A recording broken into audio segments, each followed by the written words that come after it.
প্রিয় নবম দশম শ্রেণীর শিক্ষার্থীরা এবং যারা এসএসসি পরীক্ষার্থী রয়েছে, আমরা আজকে সাধারণ গণিতের বৃত্ত অধ্যায় অর্থাৎ 8.2 অনুশীলনীর 160 পৃষ্ঠার যে অনুসিদ্ধান্ত 4 রয়েছে, এটা থেকে আমরা আজকে ক্লাস শুরু করছি। তো ইতিপূর্বে আগের পার্টগুলো যারা দেখেনি, আমরা ভিডিও নিচে প্লে লিস্টের লিঙ্কগুলো দিয়ে দিই, সেখান থেকে দেখতে পারি।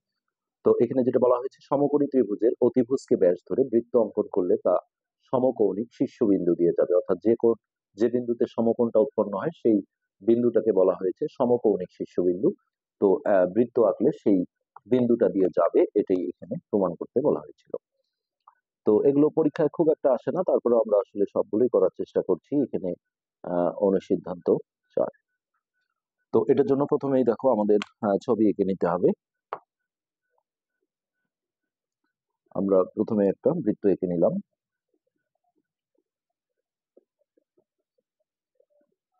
এটা হচ্ছে আমাদের বৃত্ত। তো এক্ষেত্রে আমরা হচ্ছে একটা সমকোণী ত্রিভুজ, অর্থাৎ দেখো সমকোণটা আমরা এই দিকে ধরে নেব, আর তার বিপরীত বাহু অর্থাৎ অতিভুজ হচ্ছে আমাদের নিচের অংশটা। সমকোণী ত্রিভুজের অতিভুজকে ব্যাস ধরে, অর্থাৎ এইখানে এইটা হবে আমাদের, এই ব্যাসটা হবে ওই সমকোণী ত্রিভুজের অতিভুজ। তাহলে সমকোণটাকে আমরা দেখো এই দিকে এক জায়গায় প্লেস করছি, সি। তো এইটা আমরা যদি যোগ করে দিই, এইটার সাথে এটা যোগ করে দিই, তাহলে এই সি কোণটাকে আমরা এক সমকোণ বলবো। হ্যাঁ, তো এটা আসলে নর্মালি কিন্তু একটা অর্ধবৃত্তস্থ কোণ। এখানে অর্ধবৃত্তস্থ কোণ আমরা জানি যে এক সমকোণ হয়, কিন্তু এখানে অর্ধবৃত্তস্থ কোণ নামটা আমরা নেব না, এটা উচ্চারণ করা যাবে না এখানে। কেননা অর্ধবৃত্তস্থ কোণ হলে এটা এক সমকোণ হয়ে যায় আর বৃত্তের উপরেই থেকে যায়। হ্যাঁ, তাহলে কিন্তু এই বৃত্তটা দেখা যাবে যে এই সি বিন্দু দিয়ে অর্থাৎ সমকৌণিক বিন্দু দিয়ে চলেই গেল, তাহলে প্রমাণ করার আর কিছু থাকবে না। যার কারণে এটা একটু অন্যভাবে করতে হবে। তো এখন এইখানে আমরা একটা অর্ধবৃত্তস্থ কোণ তৈরি করব, অর্থাৎ যে কোনো জায়গায় এখানে একটা ডি বিন্দু নেব, নিয়ে দেখো এই যে বি এর সাথে এটা কানেকশন করে দেব, আবার এদিকে এ এর সাথে এটা যোগ করে নেব। তাহলে এই যে এইখানে যে কোণটা হলো এডিবি, এটাও কিন্তু একটা অর্ধবৃত্তস্থ কোণ। তো এটাকে আমরা অর্ধবৃত্তস্থ কোণ উচ্চারণ করব না, কিন্তু এইটাকে বলবো অর্ধবৃত্তস্থ কোণ। অর্ধবৃত্তস্থ কোণ মানে হচ্ছে যে যে কোণের একটা কোণের বিপরীত বাহুটা যদি ব্যাস হয়, হ্যাঁ, তাহলে সেটাই হচ্ছে অর্ধবৃত্তস্থ কোণ, যার মান সবসময় এক সমকোণ হয়। তো আমরা এখানে বিশেষ নির্বাচনটা লিখে ফেলি, বিশেষ নির্বাচন। মনে করি ও কেন্দ্র বিশিষ্ট, মনে করি ও কেন্দ্র বিশিষ্ট বৃত্তে এসিবি কোণ সমান এক সমকোণ।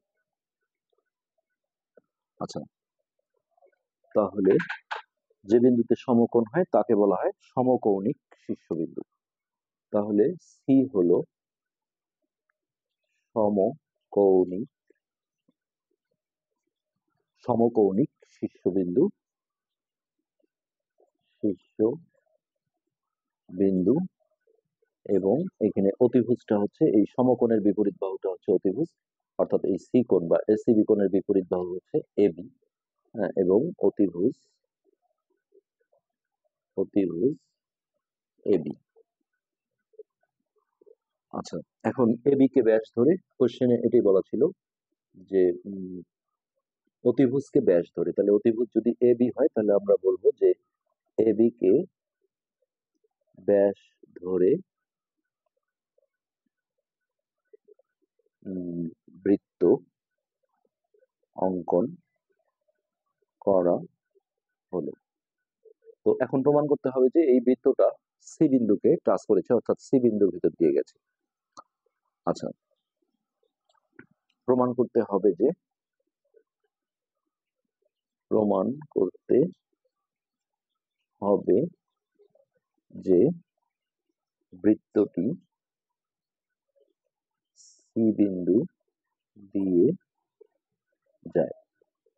তো এই বিষয়টাকে বলা হয়েছে যে সমকৌণিক শীর্ষবিন্দু দিয়ে যাবে বৃত্তটা। তো এটার জন্য আমাদের দেখো একটু কাজ করে নিতে হবে। এই অঙ্কনে আমরা যেটা বলবো যে পরিধির উপর, বৃত্তের পরিধির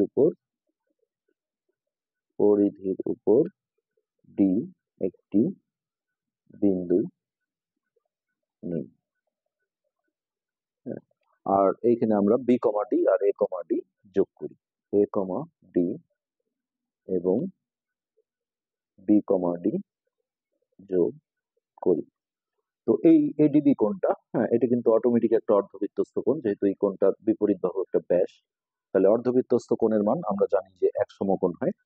তো এখানে আমরা প্রমাণ পয়েন্টে ঢুকছি, এটা খুবই ছোট একটা প্রমাণ। প্রথমে আমরা বলবো ত্রিভুজ এবিসি এর এসিবি কোণ সমান এক সমকোণ। এটা কিন্তু আমরা নিজেরা এঁকেছি। এই কোণটাও কিন্তু আসলে একটা অর্ধবৃত্তস্থ কোণ।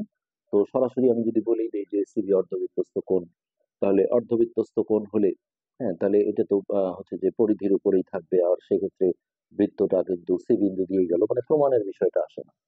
হ্যাঁ, এই জন্য এটা আগে ওপেন করা যাবে না। এখন আমরা বলবো যে এখানে এই যে এই পাশে আমাদের যে এডিবি কোণটা আছে, এই এডিবি সমান হচ্ছে এক সমকোণ। তো এইটার আমরা ব্যাখ্যা দেব যে এটা একটা কি অর্ধবৃত্তস্থ কোণের কারণে এক সমকোণ। আমরা এর আগে পড়েছি, প্রমাণও করেছি যে অর্ধবৃত্তস্থ কোণের মান এক সমকোণ বা 90 ডিগ্রি হয়।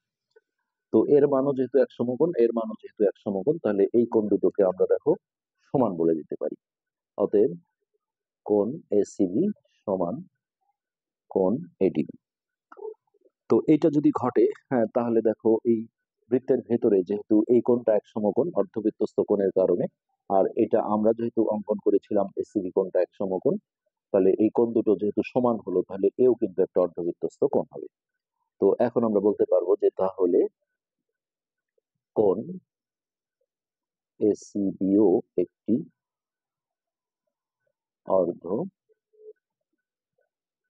অর্ধবৃত্তস্থ কোণ। আর এই অর্ধবৃত্তস্থ কোণ হলে আর বলার অপেক্ষা থাকে না যে এটা বৃত্তের বা পরিধির গায়ের উপরে থাকবে সি বিন্দুটা। হ্যাঁ, এবং সেক্ষেত্রে বৃত্তটা যে সি বিন্দু দিয়ে গেল, তাহলে এটা কিন্তু প্রমাণ হয়ে গেল। অতএব এখানে আমরা বলে দিতে পারবো, সরাসরি বলে দিতে পারবো বৃত্তটি সি বিন্দু দিয়ে যায়। এটা পরীক্ষায় কখনো আমরা দেখিনি যে আসছে, তারপরেও আমরা সবগুলো আসলে করে দেওয়ার চেষ্টা করছি, এই জন্যই করা। এরপর আমরা অনুসিদ্ধান্ত 5 এটা করার চেষ্টা করি। এখানে আছে কোন বৃত্তের অধিচাপে অন্তর্লিখিত কোণ সূক্ষ্ম কোণ হয়। আমরা দেখি বিষয়টা, এটা অনুসিদ্ধান্ত 5।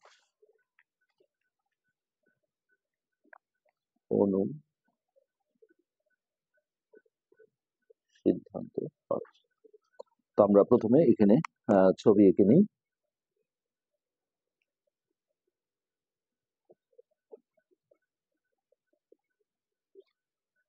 একটা বৃত্ত আমরা এঁকে নিই। এটা হচ্ছে আমাদের সেই বৃত্তটা। তাহলে এটা ও কেন্দ্র দিলাম। অধিচাপ মানে হচ্ছে বড় চাপ, দুটো চাপের মধ্যে উপচাপটাকে বলে ছোট চাপ, আর অধিচাপ হচ্ছে বড় চাপ। কোন বৃত্তের অধিচাপে অন্তর্লিখিত কোণ সূক্ষ্ম কোণ হয়। তাহলে দেখো আমরা প্রথমে বিশেষ নির্বাচনটাও লিখি। বিশেষ নির্বাচন, মনে করি ও কেন্দ্র বিশিষ্ট বৃত্তে, এইখানে আমরা দেখো একটা অধিচাপ ক্রিয়েট করে নিই, অর্থাৎ বড় চাপ। ধরো এইখানে একটা এ বিন্দু দিলাম, এইদিকে একটা বি বিন্দু দিলাম, এইখানে একটা সি বিন্দু দিলাম। তাহলে এই যে এ বি সি যে চাপটা হবে, হ্যাঁ, এটা কিন্তু অটোমেটিক দেখো এই পাশে যে এসি চাপ আছে তার চেয়ে এই পাশের চাপটা বড়, অর্থাৎ এইটা অধিচাপ হয়ে যাবে। আচ্ছা, তাহলে এই অধিচাপ, এখন আমরা এগুলো একটু যোগ করে দিই। এইটার সাথে এটা যোগ করলাম,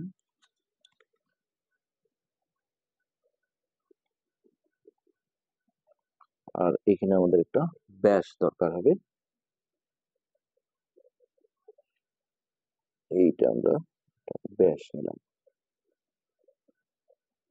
আর আমাদের এ আর ডি এটা যোগ করে দেব, আর এইখানে এর সাথে সি যোগ করে দেব, সি। তাহলে দেখো এখানে অধিচাপে অন্তর্লিখিত কোণ যেটা, সেটা হচ্ছে বিএসি, এই যে এই কোণটা। তাহলে এই যে পুরোটা দেখো আমাদের এই যে এবিসি, এটা হচ্ছে অধিচাপ, হ্যাঁ, তার ভিতরে যে কোণটা আছে অন্তর্লিখিত মানে তার মধ্যে অবস্থিত এই যে বিএসি কোণটা, এই কোণটা যে একটা সূক্ষ্ম কোণ অর্থাৎ 90 ডিগ্রির চেয়ে ছোট, হ্যাঁ, এই বিষয়টা আমাদের এখানে প্রমাণ করতে হবে। তো অকেন্দ্র বিশিষ্ট বৃত্তে এবিসি একটি অধিচাপ।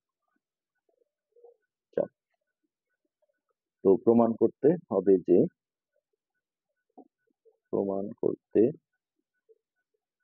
যে ওই যে বিএসসি কোণটা ছিল, হ্যাঁ, যেটা এই অধিচাপের অন্তর্গত বা তার ভিতরে অন্তর্লিখিত একটি সূক্ষ্ম কোণ অর্থাৎ 90 ডিগ্রির চেয়ে ছোট, এটা আমাদের প্রমাণ করতে হবে। তো অঙ্কনে আমাদের ওই ব্যাসটা প্রয়োজন হবে, আমরা শুধু বলবো যে বিডি ব্যাস, আর ওই যে এ আর ডি বিন্দু আমরা যোগ করেছি, এ কমা ডি যোগ করি, কেননা এইটার কথা বলতে হবে না, এটা যেহেতু আমাদের ওই অধিচাপের অন্তর্লিখিত কোণ, তো ওটা আমাদের এমনি যোগ করতে হবে। তো এবার আমরা দেখো প্রমাণে ঢুকছি। প্রমাণ প্রথমে আমরা যেটা বলবো যে বিডি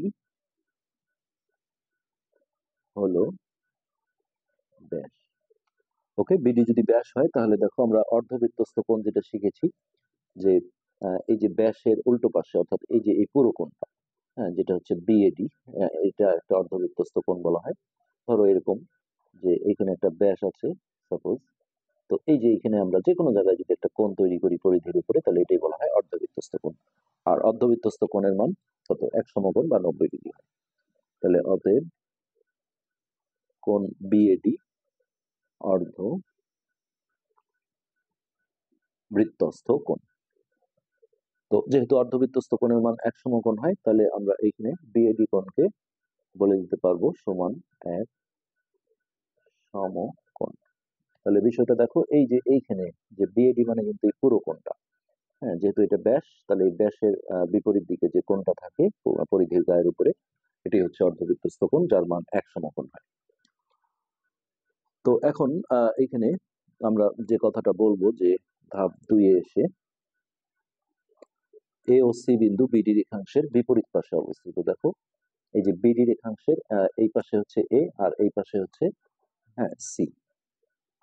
তাহলে আমরা এমনিতে এখানেও আমরা বলতে পারি যে এখানে আমাদের যে বিএসসি কোণটা আছে, বিএসসি কিন্তু এই যে এতটুকু, এই কোণটা কিন্তু এই বিএডি কোণের চেয়ে ছোট, বিএডি তো পুরোটা। সো ওই বিপরীত পাশে না লিখলেও হবে, আমরা সরাসরি লিখি যে কোণ বিএসসি ছোট কোন কোণের চেয়ে, ওই বড় কোণ ছিল আমাদের বিএডির চেয়ে। তো বিএডির মান কিন্তু আমরা পেলাম এক সমকোণ। তাহলে বা এই কোণ বিএসসি ছোট, এইখানে আমরা বিএডির বদলে এক সমকোণ বসিয়ে দিলাম। সো একটা এক সমকোণের চেয়ে ছোট কোণকে আমরা জানি যে সূক্ষ্ম কোণ বলে, আমাদের প্রমাণ কিন্তু অলরেডি হয়ে গেল যে কোণ বিএসসি একটি সূক্ষ্ম কোণ। তো এই বিষয়টাই আমাদের এখানে প্রমাণ হয়ে গেল। তো আশা করি বিষয়টা বুঝতে পেরেছো। আজকের পাঠ আমরা এখানে শেষ করছি। ধন্যবাদ।